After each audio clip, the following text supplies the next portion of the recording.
આજે આપણે અહીંયા જેમ ત્રિવેણી સંગમની અંદર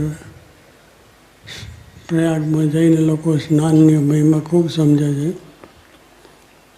3 નદીઓ ત્યાં ભેગી થાય છે, ગંગા, જમુના અને સરસ્વતી, અને હજારો લાખો માણસો એ વખતે દર્શન કરે છે.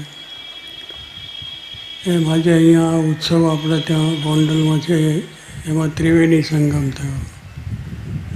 એ 225 વર્ષ મહારાજના પ્રગટ થયા, અને ગુણાત્યાન સ્વામીને 200 વર્ષ દીક્ષા દબાણમાં આપી છે, એનો ઉત્સવ છે. 25 વર્ષ આ મંદિરની પ્રતિષ્ઠા થઈ, 75 વર્ષ એ પણ ઉત્સવ ભેગો છે, એટલે ત્રિવેણી સંગમ. એટલે આ તો એનો બહુ જ મહિમા કહેવાય. એ આપણે બધા ભાગ્યશાળી છે કે ત્રિવેણી સંગમમાં આજે ભેગા થયા છે. પેલું નદીની અંદર પાણીમાં આપણે મહિમા છે, જ્યારે આ કથા વાર્તા ભજન એમનો મહિમા છે એ સમજવાનો છે. એટલે એમાં આપણે તરબોળ થવાનું છે, થયા છે તો અહીંયા આવ્યા છે. અને અહીંયા આવી જે વાતો છે સાંભળીને અત્યારે બધા સંતોએ વાતો જે કરી એમાંથી આપણને જે સમજવાનું છે પણ દ્રઢતા થાય તો આપણે અહીંયા આવ્યા બી સાર્થક, અને આપણું જે આત્માનું જ્ઞાન છે પણ સાર્થક બને છે. શ્રીજી મહારાજ આ પૃથ્વી ઉપર પધાર્યા અનંત જીવોના કલ્યાણ માટે, અને જે એ પોતે પધાર્યા છે તે પણ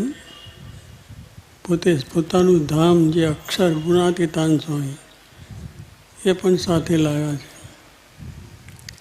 અને એ વાત એમને પણ 21ના વચનાત્મા પ્રથમમાં કહેલી છે કે હું પૃથ્વી ઉપર જે આવ્યો છે તે અનેક જીવનું કલ્યાણ કરવાને માટે, અને સાથે મારું ધામ જે છે રહેવાનું એ પણ હું લાવ્યો છું.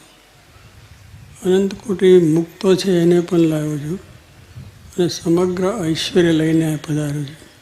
આમ શ્રીજી મહારાજ પોતે વચનાત્મા કહ્યું. એટલે પહેલેથી જ મહારાજને પોતાનું સ્વરૂપ જે ગુણાત છે એ દ્વારા પણ આ કામ કરવાનું, અને એટલા માટે સાથે જ પણ લાવ્યા. ત્યાં સાથે છે ને સાથે લાવ્યા ને આપણને એનું સ્વરૂપ ઓળખાયું પાછું. કારણ કે બ્રહ્મરૂપ થયા સિવાય તો ભગવાનનો ભક્તિનો અધિકાર નથી. ગુણાત જેમ કહ્યું અક્ષરરૂપ થઈને પુરુષોત્તમની ભક્તિ કરવી, એટલે અક્ષરરૂપ થવા માટે અક્ષર સાથે મહારાજ લાવ્યા. અને એ પ્રમાણે એમને એનો મહિમા સમજાયો. અને 71માં તો એમને વાત કરી કે આ પ્રમાણે અક્ષરધામ છે એ રૂપ થઈને ભગવાનની ભક્તિ કરવાની છે. અને એ વાતની દ્રઢતા મહારાજે આપણને કરાવી છે કે અક્ષરરૂપ થયા સિવાય ભક્તિનો અધિકાર નથી.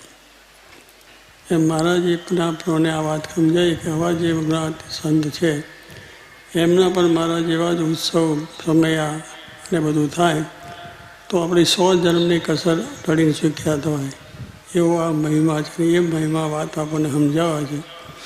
અને આ વાત સ્વામી કે જો સમજાય તો બેડો પાર થઈ જાય. અને જોગી મહારાજ કહેતા કે પેટમ પેટા, એ વાત જો સમજાય અને એ વાત જીવમાં ઉતરી જાય અને રીતે સેવા થાય તો શાસ્ત્રીજી મહારાજે એટલા માટે જ આ મૂર્તિ ગુણાત્યાનની પધરાવી અને એવા મંદિરો થયા. તો કહેવાનું શું છે કે આ વાત સાચી છે. તો અમે કહેતા કે સાચે દેવડે ઘંટ વાગે એમ શાસ્ત્રી મહારાજ કહેતા. તો કે જે મંદિર છે અત્યારે તો આપણે આરતી પૂજા થાય, પણ જેમાં દેવ બેઠા ના હોય, ભગવાન ના બેઠા હોય તો એને ઘંટ આરતીઓ થાય નહીં. એમ આ વાત સાચી છે. અક્ષરને પુરુષોત્તમની જે શ્રીજી મહારાજ છે અને અક્ષરધામમાંથી લઈને આવ્યા છે, અને આ પ્રમાણે એમનું કાર્ય છે. એટલે મેં કહ્યું એમ પ્રથમ 71ની વાત જે કરી એ મહારાજ કહ્યું અક્ષરધામમાંથી આવ્યો છું અને અક્ષરને પણ લાવ્યો છું અને સારા મુક્તોને પણ લાવ્યો છું, એ વાત મહારાજે કહી. તો કહેવાનું શું તે એક વાત કરી છે. અને ત્યાર પછી પણ મહારાજે વડતાલમાં ગુણાત્યાનને દીક્ષા આપી દબાણમાં, અને મોટો યજ્ઞ કર્યો. હજારો માણસો બ્રાહ્મણો ભેગા થઈને યજ્ઞ થયો, ખૂબ ધામધૂમથી થયો. અને પછી યજ્ઞની પૂર્ણાહુતિ દિવસ આજેનો જ છે, આજે 100 દિવસ થાય છે એને. આ દિવસે જ ત્યાં ડભોનમાં મોટો યજ્ઞ કરી અને મહારાજે એમને વાત કરી બધાને કે આજે મૂળજી શર્મા ભાદરાના છે એ મારે રહેવાનું ધામ છે. મહારાજ પોતે બોલે છે, આ તો ગ્રંથમાં વાત લખાયેલી પણ છે કે અક્ષરધામ અને મારા મૂળજી શર્મા મારું અક્ષરધામ છે. અને એવું જે મારું અક્ષરધામ એને આજે હું દીક્ષા આપું છું અને એમનું નામ ગુણાતીતાનંદ સ્વામી નામ પાડું છું. સહજાનંદ સ્વામી મહારાજની જય. એમ જય બોલાઈ ગઈ. હજારો માણસો રાજી થઈ ગયા અને આપણો થયું. એટલે આ ગાત કંઈ નવી નથી, નવી ઉપજાઈ પણ નથી. શાસ્ત્રી મહારાજે બહુ જ બુદ્ધિ, બહુ સારા વિચક્ષણ હતા, ભણેલ હતા, વિદ્વાન હતા. એટલે શાસ્ત્રની રીતે અને લૌકિક રીતે મોટા મોટા જ્યાં સંતો જૂના બધાને પૂછીને આ વાત સાચી છે એવું નક્કી કરીને એમને ત્યાર પછી આ સંપ્રદાય સ્થાપ્યો છે, એના મંદિરો સ્થાપ્યા છે. અને જો સાચી વાત છે તો આજે થયું. અને જોગી મહારાજના તો સંકલ્પ કેટલા બધા મોટા કે આ પ્રમાણે આખા બ્રહ્માંડમાં નહીં, આખા દુનિયાની અંદર આ સત્સંગ થાય, બ્રહ્માંડ આખામાં સત્સંગ થાય અને હજારો સંતો થાય, સત્સંગીઓ થાય, કથા વાર્તા થાય. તો કહેવાનું શું છે કે જો સાચી વાત છે તો જોગી મહારાજ સંકલ્પ કર્યા એ પણ આપણે જોયા છે કે અત્યારે ઠેઠ દેશ પરદેશ બધે કેટલો સત્સંગ પડ્યો. અક્ષર પુરુષોત્તમનું મંદિર થઈ ગયો અને અક્ષર પુરુષોત્તમની જૈન મહિમાન ગાય છે ને થાય. તો એવી રીતે એમનો પ્રતાપથી થયા.